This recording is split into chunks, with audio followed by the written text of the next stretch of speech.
Hi friends, வாங்க இன்றைக்கி கொள்ளு ரசம் எப்படி வைக்கிறதுன்னு பார்க்கலாம். ஒரு கடாயில் ஒரு 2லேருந்து 3 ஸ்பூன் கொள்ளு சேர்த்துக்கலாம். கொள்ளு சேர்த்துட்டு அடுப்பை லோ ஃப்ளேமில் வச்சுட்டு ஒரு 2-3 நிமிஷம் நல்லா வறுத்துக்கங்க. கொள்ளு நல்லா வறுப்பட்டு வாசனை வரணும், லைட்டாக கலர் சேஞ்ச் ஆகணும். பாருங்கள், கொள்ளு நல்லா பொரிய ஆரம்பிக்குது. இந்த மாதிரி நல்லா வறுத்துக்கங்க. இப்போ இது கூட 10 பல்லு பூண்டு, 1/4 ஸ்பூன் தனியா, 1/2 ஸ்பூன் மிளகு, 1/2 ஸ்பூன் சீரகம் சேர்த்துட்டு நல்லா வறுத்துக்கலாம்.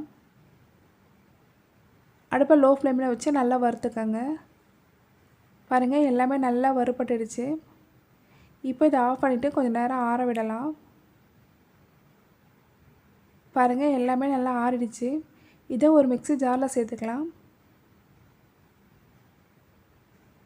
இது கூட ஒரு பெரிய தக்காளியை கட் பண்ணிவிட்டு சேர்த்துக்கலாம். நல்லா பழுத்த தக்காளியை சேர்த்துக்கங்க. இது கூட கொஞ்சமாக கொத்தமல்லி கருவேப்பிலை சேர்த்துட்டு நல்லா அரைச்சி எடுத்துக்கலாம். பாருங்கள், அரைச்சாச்சு. இந்த மாதிரி நல்லா பேஸ்ட்டாக அரைச்சி எடுத்துக்கங்க. இப்போ ஒரு கிண்ணத்தில் நம்ம அரைச்சி வச்சுருந்த பேஸ்ட்டை சேர்த்துக்கலாம். இது கூட புளி கரைசல் தேவையான அளவுக்கு சேர்த்துக்கலாம். உங்களுக்கு புளிப்பு எந்த அளவுக்கு வேணுமோ அந்த அளவுக்கு சேர்த்துக்கங்க. இது கூட 1/4 ஸ்பூன் மஞ்சள் தூள், உப்பு தேவையான அளவுக்கு, கொஞ்சமாக கொத்தமல்லி கருவேப்பிலை சேர்த்துட்டு நல்லா ஒரு வாட்டி கலந்து விட்டுக்கலாம்.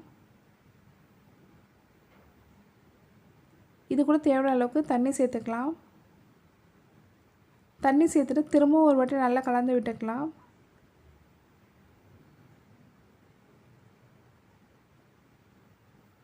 இப்போ ரசத்தை நம்ம தாளிக்கலாம். ஒரு கடாயில் 1 டேபிள் ஸ்பூன் எண்ணெய் சேர்த்துக்கங்க. எண்ணெய் காஞ்ச பிறகு 1/4 ஸ்பூன் கடுகு சேர்த்துக்கலாம். கடுகு பொரிஞ்ச பிறகு கொஞ்சமாக பெருங்காயத்தூள், ஒரு 5 வரமிளகாய், கொஞ்சமாக கருவேப்பிலை சேர்த்துட்டு நல்லா பொரிஞ்ச பிறகு நம்ம கலந்து வச்சுருந்த ரசத்தை இதில் சேர்த்துக்கலாம். இதை நல்லா ஒரு வாட்டி கலந்து விட்டுக்கலாம். இது ஒரு 5 நிமிஷத்துக்கு நல்லா கொதிக்கட்டும். பாருங்கள், ரசம் நல்லா கொதிக்க ஆரம்பிக்குது. கடைசியாக கொஞ்சமாக கொத்தமல்லி சேர்த்துக்கலாம். நம்ம கொள்ளு சேர்த்துருக்கிறதுனால கொஞ்சம் நேரம் கொதிக்க விடுங்க, அப்போ தான் நல்லா டேஸ்ட்டாக இருக்கும். சூப்பரான கொள்ளு ரசம் தயாராகிடுச்சு. இது சளி, இருமல், காய்ச்சல், அப்புறம் வெயிட் லாஸில் இருந்தீங்கன்னா கண்டிப்பாக இதை ட்ரை பண்ணி பாருங்கள். ரொம்ப நல்லாயிருக்கும். தேங்க்ஸ் ஃபார் வாட்சிங்.